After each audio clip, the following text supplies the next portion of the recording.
What's up, y'all? It's your girl Sakina, and I'm back with another review. This is my review for The Real Housewives of Atlanta. This is season 15, episode 9. So we took a break last week. We didn't have an episode because of the 4th of July, but we are back this week. Also, be sure to check us out tonight on the Whether You Like It or Not panel, hosted by Josiah's World TV. I think Josiah changed his YouTube name, if I'm not mistaken. But you already know it'll be on the community tab, so set your reminders. Tune in tonight where we'll discuss this episode, and let's just go ahead and get into it, right? So it opens up with Sheree doing some acupuncture. She's trying to get her fibroids removed on the natural side. So, she making all these noises and stuff before the lady even poke her with a needle. But she also said that, because she's going the holistic route, the holistic coach that she's working with advised her to do all things holistic. So she's going to be doing a retreat, and, they're going to make that into a cash trip. So we'll stay tuned for that. Then we see Marlo speaking to her assistant, and she's saying that, Scott Lee had sent her, Scott Lee is the date that she went on. He sent her a bouquet of flowers, which were very beautiful. And then she was like, oh my gosh, the morning text that he sent me.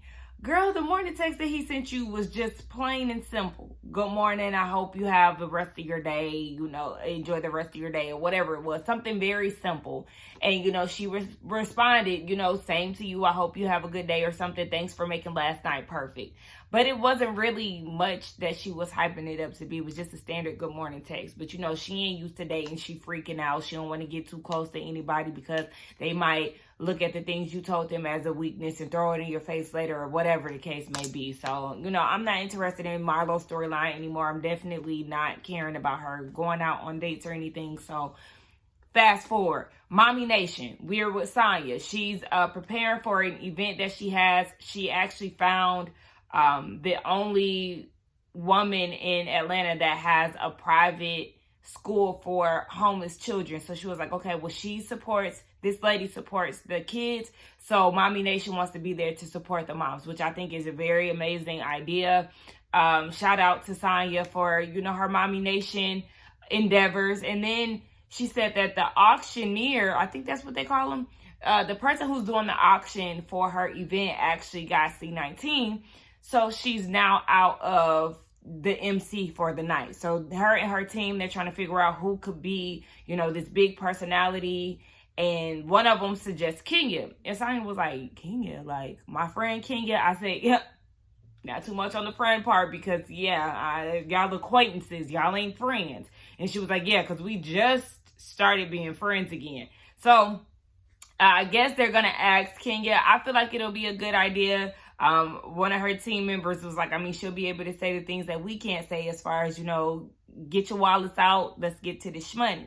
So, Kenya will probably do it, but we'll see. And speaking of Miss Kenya, we see her down at the studio on set somewhere, and she's actually doing a Kenya Moore hair care commercial because she wasn't able to perform at the Magic City Classic football game. So she said, I'm going to take my talents down to this commercial since all of my Yetta's choreography, won't go to waste. I said, okay, that's a good idea for sure. So, she got Brooklyn in the commercial and she doing some dance moves with her. Brooklyn is so freaking beautiful. And I just seen, because I follow Kenya on Instagram, I just seen that they were in France. So, she really be spending some time with her daughter. I love that. They be catching flights, okay? But, we see Mayetta there, and she's texting somebody, like, are you almost here? And it's Rory, and he was like, yeah, I'm pulling up. So he about to surprise her. Now, at first, I was like, he doing pop-ups in Brooklyn there? I don't know about all of that. And then, come to find out, Brooklyn already met him, because she was like, Brooklyn, my friend Rory's here. Remember him? And she was like, yeah, hi. So, obviously they have some type of relationship already. So it's like, Kenya, how serious are you in this friend of yours to the point where Brooklyn knows who he is? I don't know. Are they still dating? I know at the top of the season, I did see that they were, still in the blogs and talks about dating and stuff. But I don't know now. I just went on his Instagram and I ain't see nothing. I don't be seeing him on hers. So y'all fill me in if y'all know. But Yeah, it was just a quick stop. She said that it's hard to pin him down, and yeah, he just did a quick stop, did some branding, honey, okay? Plugged in his business real quick, dropped off some food, and he said bye to Brooklyn again, and he was out. So then she gets a phone call from Sonya asking if she can be the auctioneer for her event, and of course, Kenya said yes, but she was like, now this is the second time she didn't book me for something and didn't go through my agent. Girl, you got one more time to do that and 3 strikes you out, sis. I said, okay, but you better get in line, Sonya, and hit up that agent first.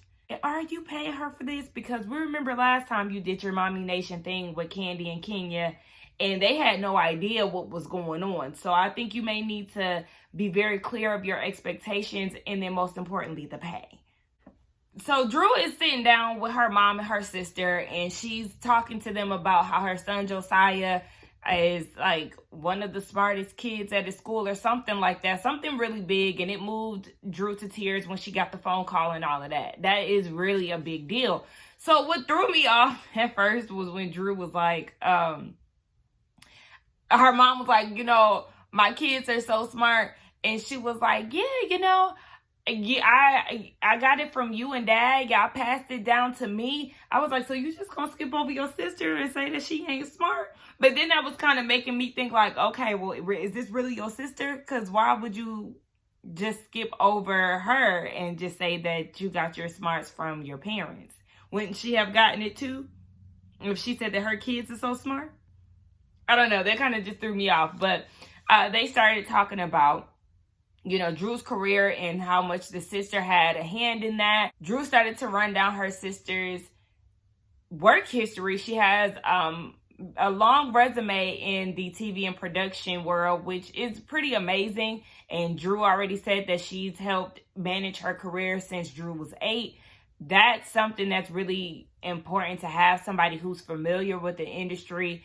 Family on top of that, a big sister who has your back and is protecting you. So, she said once her sister stopped working for her, she kind of was a little lost without her. And rightfully so, because, as a child up until adulthood, that's somebody that you were leaning on to help you with your career.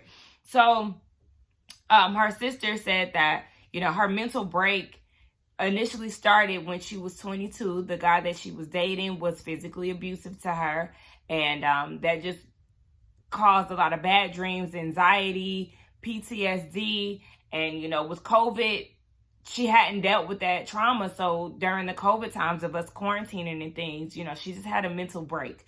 So now Drew wants to do right by her sister and be there for her in any way that she can be, as she should, because I feel like especially now going through this divorce with her husband, she is going to need family to lean on. And it's sad that he had to come between the two sisters and cause this tension or whatever the case may be. But the thing about it is, sis was spot on about, how she felt about Ralph. So, I mean, they ain't together now, and look, it's for the best, I'm sure.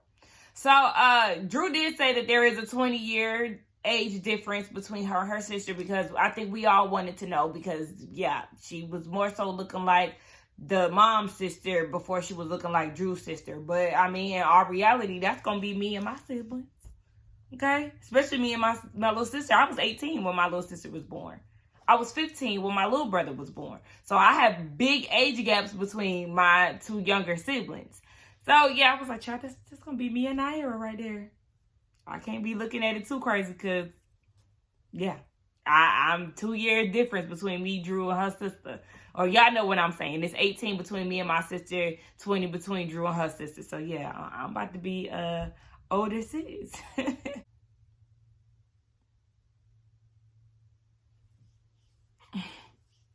Sheree. So we get this scene that we've been seeing all in the promo for Real Housewives of Atlanta. And it's the reunion for the OGs of season 1, minus Nene, unfortunately. But we have Lisa Wu, who we seen last season at the new pajama party down at Chateau Sheree. That was one of my favorite episodes, if not the favorite episode of last season.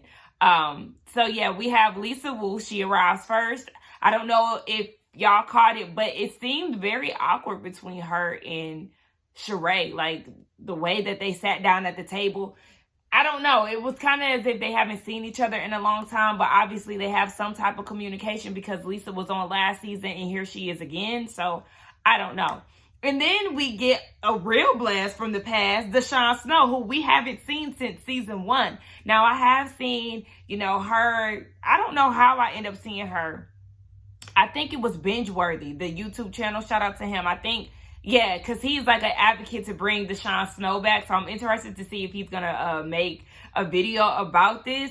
But yeah, he's an advocate for Deshawn Snow. He feels like she needs to come back. She was the one who was actually displaying the housewife lifestyle on season 1. But we already know her husband, Eric Snow, he was a part of the Cavs. They were actually going through a divorce. They are no longer together, haven't been together in a long time.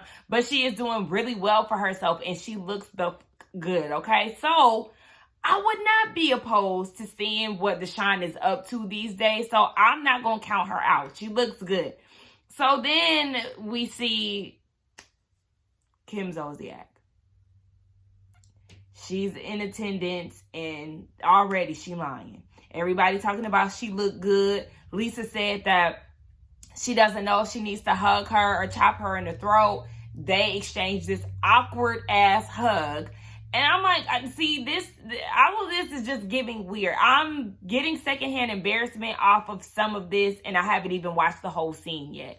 But Kim sits down and she lies, and she says, everybody's saying she looks good. She's like, well, the good thing about my mom, I guess she got her looks or whatever. I said, girl, that's not your look. That's not, did you see the flashback that y'all did from 14 years ago compared to how you look now, sis? That's not genes how you look today. And then let's talk about somebody who was fucking up their natural genes. Sheree. What is this? Sheree, you look a fool. And I'm going to keep it all the way buck. I don't care. I don't care. I'm going to keep it a buck. You look a fool. Somebody said that, because I seen the picture. Y'all know I don't like to read tweets or anything until I do my review, but I did see a picture of Sheree's face, and somebody said that she looks like Cardi B. And Drew, because remember, when she first got her nose done, or whatever the hell it was that she got done, fillers, whatever, when she went on Watch What Happens Live and those pictures started circulating, I was like, why does Sheree look like Drew? So now you look like if Drew and Cardi B had a baby. This is not a good look. It just really, it bothers me that people are never satisfied with how they look. Sheree, you are beautiful. You now look crazy. I'm sorry. But y'all play, the more y'all play with y'all face, the more y'all gonna realize that y'all can't reverse that shit. Okay? Looking a damn fool. So she in her confessional looking a fool, saying that these girls, she hangs around them, they go out to eat and all of that, but I couldn't tell. And it looked like Kim didn't greet Deshawn, so I don't know. Maybe she goes out to eat with them solo, but it definitely does not give the energy that y'all are doing this as a group effort. Everybody looks shocked to see each other. So I guess Sheree is trying to prove something here with this. The point of this dinner, they're all coming together, and if they could come together with all the stuff that they've experienced since season 1, then the girls of the current cast can come together. Sheree, when have you been a peacemaker? You've been the bone carrier and a background singer for a long time on this show. You've never been the peacemaker or the glue, okay? You haven't even been the glue to Nene's wig. So I don't understand. I'm just kind of like, get out of here. So she's on this healing journey. She doesn't need to be stressed because she has fibroids and all of this, right? So she wants the girls to come to Portugal. I guess that's what she's trying to do. She's like trying to invite Kim too, and I'm like, absolutely not. So in the midst of Sheree talking about she has fibroids, Kim is very dismissive. Whose bag is that? That's a cute little purse. But this your friend. She don't give a damn about what you're going through. She cannot be bothered with anything that you're talking about. So then she tunes back in after Lisa reels her in. Mind you, Deshawn is looking very uninterested, okay? As I would be too. Me and Deshawn see each other, because no. So they talk about who's gonna go, Marlo, Drew, Kenya, here go Kim. Oh, she's still alive? Bitch, you still alive? I mean, let me not even go down that road. But anyway, here she go again. My thing is, just don't bring the kids into it. Here she go with her white woman ways. And this is why I don't understand why anybody, including Candy, because recently in one of her interviews, she said that she would bring Kim Zolciak back to the cast because she speaks her mind. It's like God give her this Kim speak her mind thing, and she's just like, I'm real. Because even at the table, she was like, I whatever she said about keeping it real or whatever, it's just like, y'all let that shit go to her head. And it's just, she's tired. No token white woman needs to be on this show. No token anything. No token black people need to be on cast. No token white people. Let's get rid of the tokens, okay? Let's stop doing that. If it's not going to be an overall diverse cast, let's get rid of tokens, okay? I'm sick of that shit. So Kim is doing what she does, and she's talking about, Sheree, I always think about you because you introduced me to tight ass who we know is Croy. They doing good. It's been 11 years. Yeah, but then y'all just filed for divorce, and now all of a sudden y'all on this we're back together, we were just playing type of situation. No, it's definitely screaming it's cheaper to keep her because neither one of y'all got money to go through this divorce. So it's like, okay, well, we might as well stick it out and do it for the kids. I don't understand why y'all playing with this white woman on my TV. I don't like her, and I would never understand why anyone black especially would want Kim back on RHOA. Crazy. So I saw something in the media, you losing your house, all this stuff, and I hate to hear it. I hate to hear it. It's a blog on Instagram. It's not TMZ. It's not People Magazine. You didn't want to foreclose on my multi-million-dollar house for $200,000? Lying. This scene was what it was. Lisa and Deshawn are dating. I would be more interested in seeing them two. We could have did without Kim, in my humble opinion. But, it is what it is. Kim still talking shit. She said that she hugged Candy at Portia's wedding.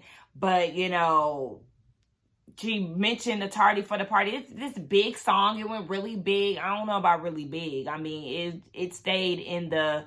It's just as big as any other Bravo song, okay?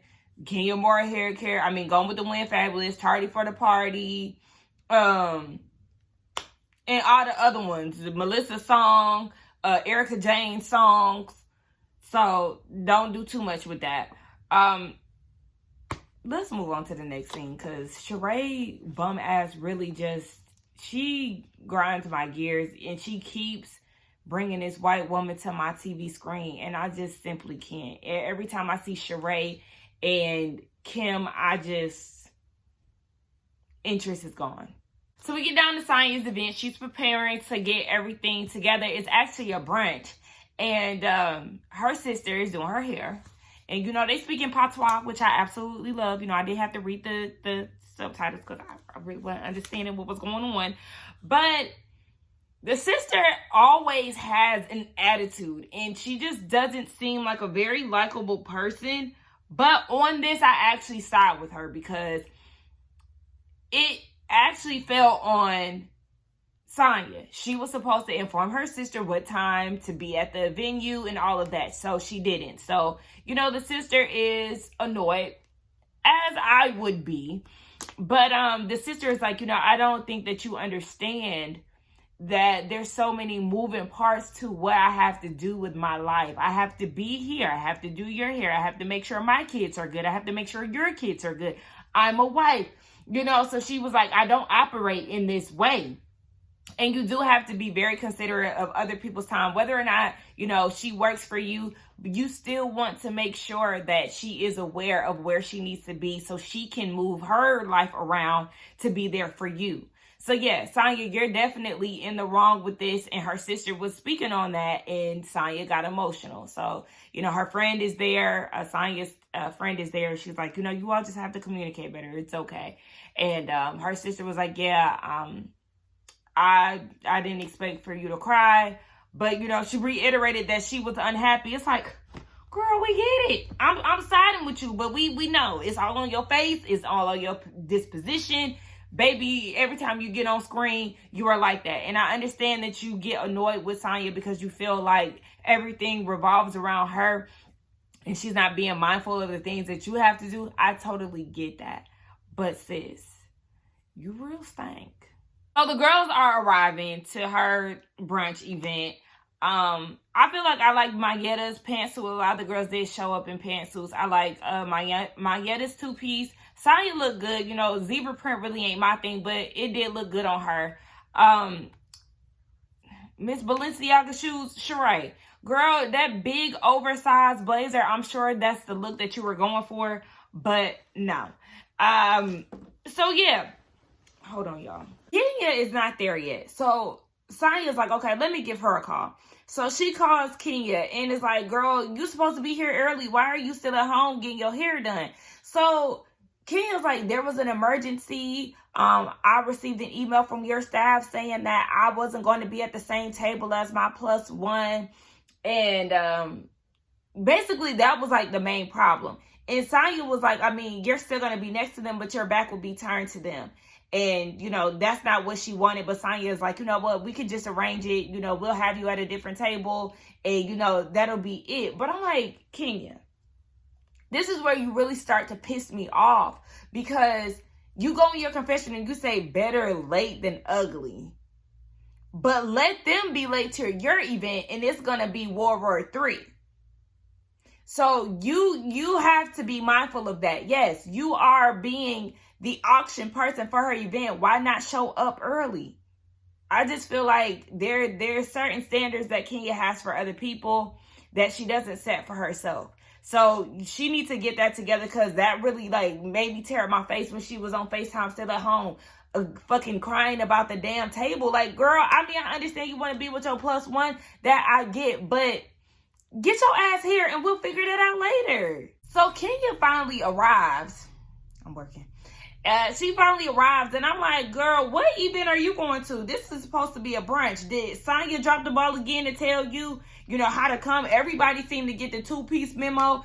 Kenya came in there looking like she was about to host somebody rock star event or something. I was like, I don't know what this is. The dress is not bad. I'm not really mad at the look, but it just was not fitting for the situation at hand. I don't know, Kenya. I don't know, you grinding my gears on this part of the episode, but Sheree asked Sonya, was her sister there? Her sister left. Now, I heard her sister say, I'm going to leave, but I thought that was a voiceover. I don't know, but she actually really did leave. And she was like, girl, I'll just tell you about it later. So, as the program is going on, child, I sound like somebody's auntie. Program is something that the old heads say. But, as the event is going on, Sonya's getting emotional. It actually looked like a really good event. Like I said, I think it's a beautiful thing for Sonya to look out for, the mom of these homeless kids that go to this school, even though the moms are homeless too. But you know what I'm saying? Just supporting the moms. I think that's very beautiful. And she's giving out awards as the event goes on. And she was like, I want to give this last one to basically somebody who's a grandma. I said, bitch, I know she ain't about to give no award to Sheree. Okay, now, I done gave Kenya hell, but one thing about it, she definitely raised the money and exceeded. Just like she said, she didn't exceed to the amount that she said that she wanted to get, but they went over 500K, child, 50K for the auction. So she was like, I know we can get it because we got Miss Candy Burris at the table, and that's 50K alone, so what's good? And Katie was like, no, how about we split that by 7? Everybody's going to chip in, okay? I ain't going to rely on me, damn it. So Kenya grabbed the mic and she wrangled them in, honey. She definitely brought in the coin. A lot of girls donated $5,000. I said, child, when Kenya was like, Miss She by Sheree, I know she sold a lot of joggers. Did you forget she don't like to pay? Don't be trying to throw that brand in there now, because that's not going to help Sheree's case. Now, even with Drew, I was kind of like, I'm a little scared. But, you know, Drew said that she was going to give $5K. So all the girls gave $5K. And then you see other people, you know, putting in their bids and things. It was definitely a beautiful scene. I smiled the entire time. Kenya did exactly what she needed to do, and they exceeded expectations. They end up making $78K. And it just really seemed like a really good time. So shout out to Sonya. Shout out to Mommy Nation. She's definitely doing great things. And I just hope that her brand just builds and builds and builds off of this, because it is something, a good cause for the community, okay? So that was the end of the episode. Oh, yeah, I even forgot to mention Sheree. Yeah, so Sheree did get a Mommy Award. Now, Sonya, I'm going to have to get on you real quick, because it definitely was giving ass kisser. Because what do you mean she make mommyhood look easy? She's an OG. I just really didn't understand all of that. Like, I thought you was going to do all of that for your mama. Okay? Not Sheree. She had Cairo come out and stuff. I said, yeah, it's definitely giving you trying to solidify your alliance or something. Because, I mean, it was a nice gesture. Don't get me wrong. But I was just like, Sheree, did your mama get an award? And if so, what did her introduction to her award look like? Because what you did for Sheree, you should have did for your mama. And save that. And then another random thought. Sheree got a sister. Sheree's sister was in the first scene. Sheree, you've been on this show for all these years, and we never knew that you had any siblings. Even when we was at Mama Thelma's 70s party, I don't recall you being with your sister.